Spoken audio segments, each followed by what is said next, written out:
Semiconductor. Semiconductors are material whose electrical conductivity lies between good conductor and bad conductor. म्हणजे semiconductor असे पदार्थ आहे जे गुड कंडक्टर आणि बॅड कंडक्टर याच्या मध्ये असतात. त्यांची इलेक्ट्रिकल प्रॉपर्टी मुख्यतः या दोघांच्या मध्ये आहे. Electrical conduction in a solid.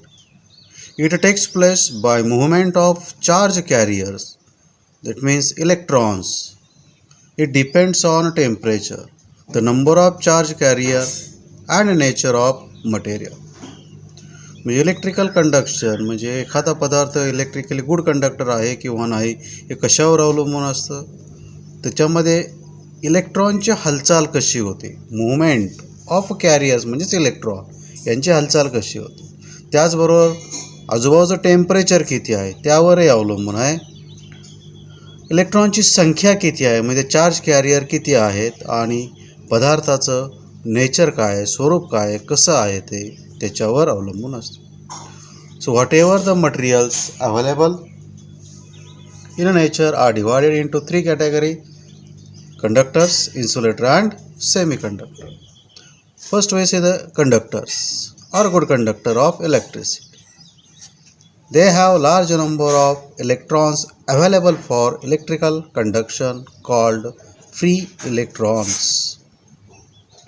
म्हणजे यांच्यामध्ये काय असतं, मग फ्री इलेक्ट्रॉन्स खूप मोठ्या प्रमाणात प्रेझेंट असतात की ज्यामुळे ते इलेक्ट्रॉन एका ठिकाणाहून दुसऱ्या ठिकाणी जाऊ शकतात आणि त्यालाच म्हणतो आपण flow of current. All metals, सर्व मेटल जे आहेत ते गुड कंडक्टर्स असतात. Insulator. They have very small number of free electrons. म्हणजे यांच्यामध्ये जे मुक्त इलेक्ट्रॉन, फ्री इलेक्ट्रॉन्स आहे त्यांची संख्या अत्यंत कमी असते, म्हणूनच त्याला आपण म्हणतो इन्सुलेटर. त्या इलेक्ट्रॉनची संख्या कमी असल्यामुळं त्याच्यामधून इलेक्ट्रॉन फ्लो होत नाहीत, म्हणजेच करंट जाऊ शकत नाही. Example: glass, wood, rubber. Third category is a semiconductor. The electrical conductivity lies between electrical conductivity of metal and insulator.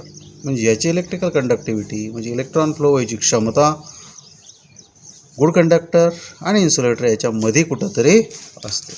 यांचे उदाहरणं आहेत म्हणजे पदार्थ आहेत याचे: silicon, germanium, gallium arsenide, gallium nitride.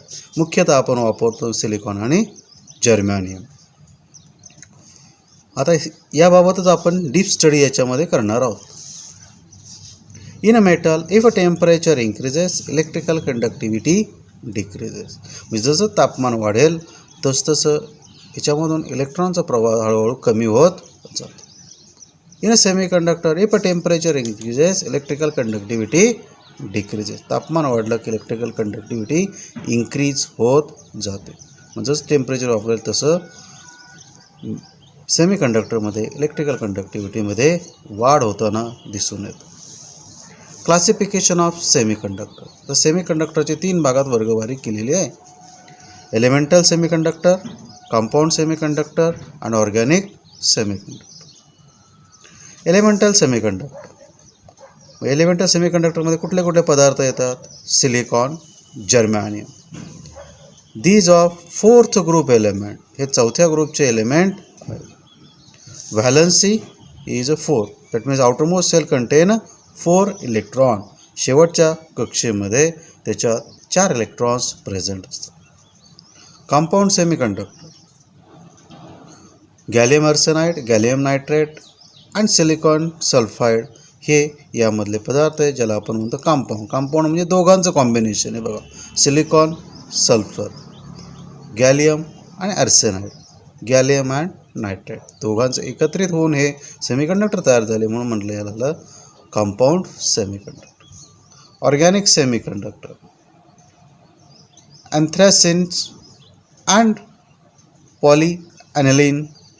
These are the 2 organic semiconductor. आता याचं आपल्याला जास्त गरजेचं नाही, आपल्याला मुख्यतः पाहायचं आहे हे 2: जर्मॅनियम आणि silicon. Band theory of solid or energy in a solid. Energy band in a solid. We consider the sodium atom. Atomic number of sodium is 11. हे सोडियमचा ॲटॉमिक नंबर हा 11 असतो, ज्याला तुम्ही अणुभारांक असं म्हणता. Consider electronic configuration of sodium atom. Sodium ॲटमचं electronic configuration काय आहे? 1s2, 2s2, 2p6 आणि 3s1. बघा 6 + 2 8, 8 + 2 10 + 1 या पद्धतीचं इलेक्ट्रॉनिक कॉन्फिगरेशन असतं. म्हणजे थर्ड सेलमध्ये ओनली 1 इलेक्ट्रॉन इथं प्रेझेंट आहे. फिगर ए म्हणजे आता आपण वेगवेगळ्या फिगर दाखवला. ए म्हणजे पहिली figure. It gives a energy level of electron in 1 sodium atom. एका सोडियम ॲटमचं तुम्हाला एनर्जी लेवल दाखवतो. पहिल्या याच्यामध्ये 2 इलेक्ट्रॉन आहे, दॅट इज 1s2. दुसऱ्या याच्यामध्ये 2 इलेक्ट्रॉन आहे, 2s2. दुसऱ्या याच्यामध्येच पण त्याच्या पी लेवलमध्ये 6 इलेक्ट्रॉन आहे, so 2p6, 3s1 and 3p0, that is there is no any electron. These are called as energy levels. म्हणजे जो आपण नेहमी दाखवतो ना, न्यूक्लियस दाखवतो, त्याच्याभोवती पहिलं सेल दाखवतो, दुसरं ऑर्बिट दाखवतो, तिसरं ऑर्बिट दाखवतो. हेच आता मी आडवं दाखवलं आहे. हे पहिलं ऑर्बिट म्हणजे हे झालं, दुसरं ऑर्बिट म्हणजे दोघांचं आलं, तिसरं ऑर्बिट म्हणजे त्याच्यावरचं आलं. याला म्हणलं जातं एनर्जी लेवल्स. म्हणजे इथं जे इलेक्ट्रॉन आहे यांची एनर्जी वेगळी आहे, इथे इलेक्ट्रॉन आहे त्याची एनर्जी वेगळी आहे, इथे इलेक्ट्रॉन आहे त्यांची एनर्जी वेगळी आहे, इथं आहे त्यांची एनर्जी वेगळी आहे. म्हणजे यांच्या एनर्जी लेवल्स वेगवेगळे आहेत, म्हणून ते अशा पद्धतीनं. Between first and second there is a large gap आणि when you move in upward direction gap between 2 levels go on decreasing. म्हणजे एनर्जी लेवलमधला गॅप जो इथं जी एनर्जीमध्ये खूप मोठा फरक आहे. याच्यामधल्या याच्यामधल्या इलेक्ट्रॉनमधल्या एनर्जीमध्ये थोडासा कमी झाला, इथं आणखीन कमी होत गेला, पुढं जाऊ तसं कमी. When 2 silicon atoms comes closer to each other. म्हणजे ज्या वेळेला 2 सिलिकॉन ॲटम एकत्र येतील, then energy level get modify. Energy level तुमची बदलली जाते. ती कशी होते हे दुसऱ्या डायग्राममध्ये दाखवलं. आता हा आहे तो पहिल्या ॲटमचा 1s2, हा आहे तो दुसऱ्या ॲटमचा 1s2. इथं असेल ते 2s2 एका ॲटमचे, 2s2 दुसऱ्या ॲटमचे. या पद्धतीने या एनर्जी लेवल क्लोज येत जातात आणि बदलत जातात. Third figure shows modified energy level for 3 atoms. मतलब 3 ॲटम आले तर काय होईल हे तिसऱ्या ह्याच्यामध्ये 1s2, 1s2, 1s2. हे प्रत्येक एका ॲटमचे 1s2, 2s2, 2s2, 2s2 तिन्ही ॲटमचे एकत्र आले. या पद्धतीने एनर्जी लेवल क्लोज होत जातात, एकत्र येत जातात. Last figure shows modified electron level of n atom. म्हणजे आपण 1 बघितला, 2 बघितले, 3 अशी n ॲटम.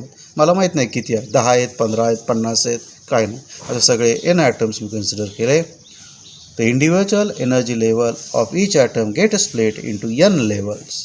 म्हणजे n लेवलमध्ये स्प्लिट होते. The group of very close spaced energy level is called as energy band. म्हणजे बघा असं ग्रुप तयार झाला. तर एक एक वेगळं करणं शक्य नाही, ॲटमची संख्या वाढल्यामुळं एवढ्या जवळ आल्या की एक एक एनर्जी लेवल मला दाखवता येत नाही, म्हणून आता पट्ट्याच्या रूपात दाखवलं. That is 1s energy band. दुसऱ्या याचं असेल तर 2s energy band, 2p energy band, 3s energy band.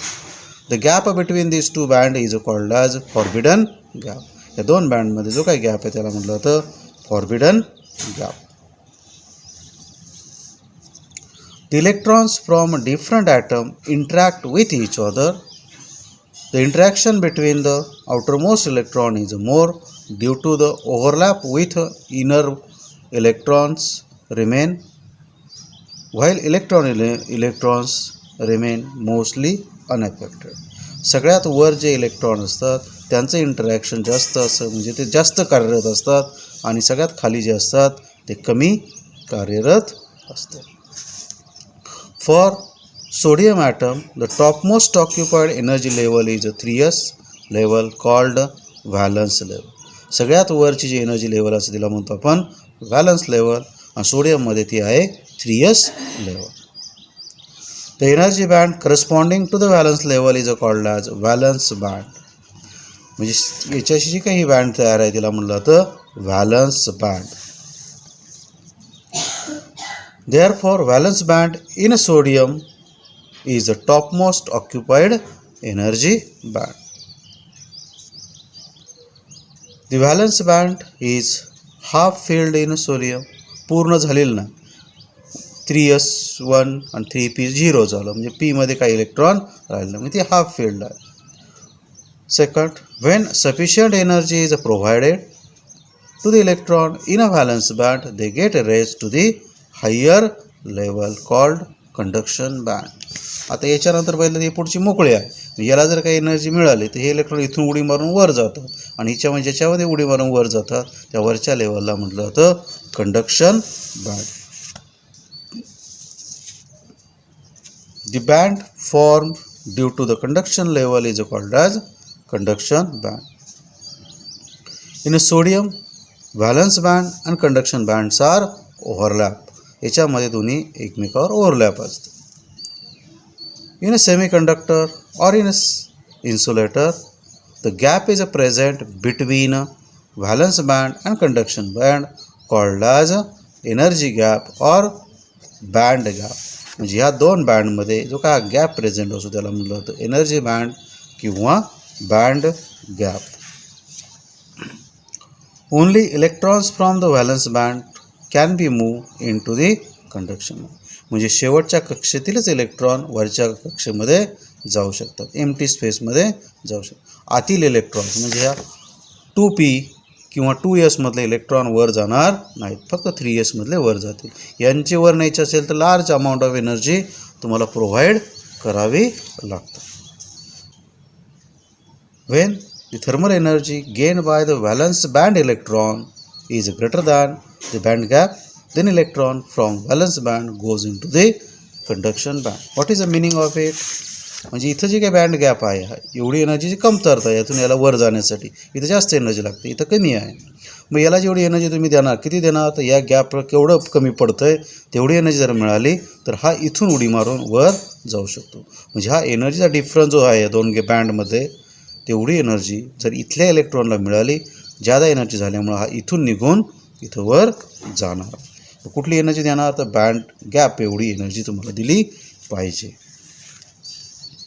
The electron in conduction band can take part into electrical conduction.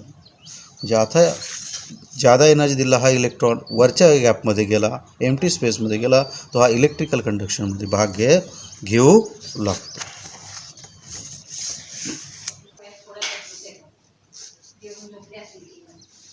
Band structure in metal, semiconductor and an insulator, or it is also known as energy band in metal, semiconductor and an insulator.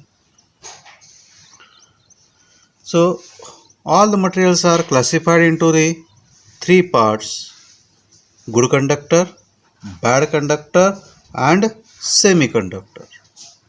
सर्व पदार्थांची तीन भागात वर्गवारी होते.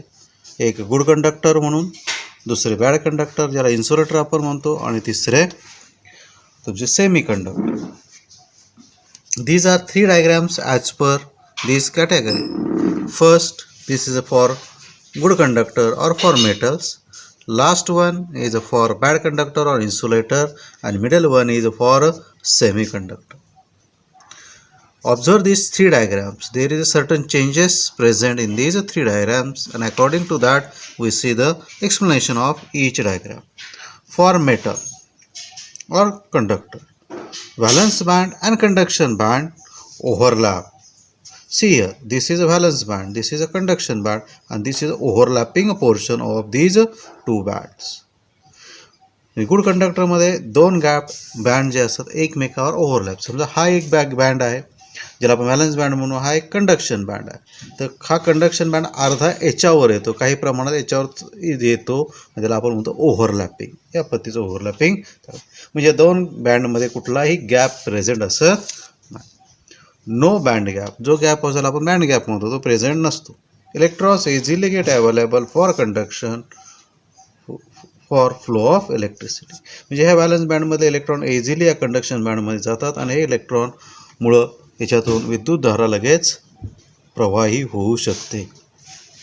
Second, that is a second diagram, semi conductor. there is a separation between conduction band and valence band by a certain gap called as a band gap or forbidden band gap, forbidden energy gap. आता ह्या दोन बँडमध्ये काहीतरी आता gap तयार झाला, अंतर तयार झालं. ह्या गॅपला आपण म्हणतो बँड गॅप किंवा फॉरबिडन एनर्जी गॅप असं म्हटलं जातं. हा कंडक्शन बँड आहे, हा व्हॅलन्स बँड. हा व्हॅलन्स बँड म्हणजे ॲटममधल्या शेवटची कक्षा आहेत. Band gap between valence band and conduction band is small. म्हणजे हा गॅप लहान आहे, फार मोठा नाही. After getting energy electrons from valence band get excited into the conduction band. म्हणजे इथं जे काही इलेक्ट्रॉन असतात यांना जर काही एनर्जी मिळाली तर हे एनर्जी इलेक्ट्रॉन इथून उडी मारून वर जातात.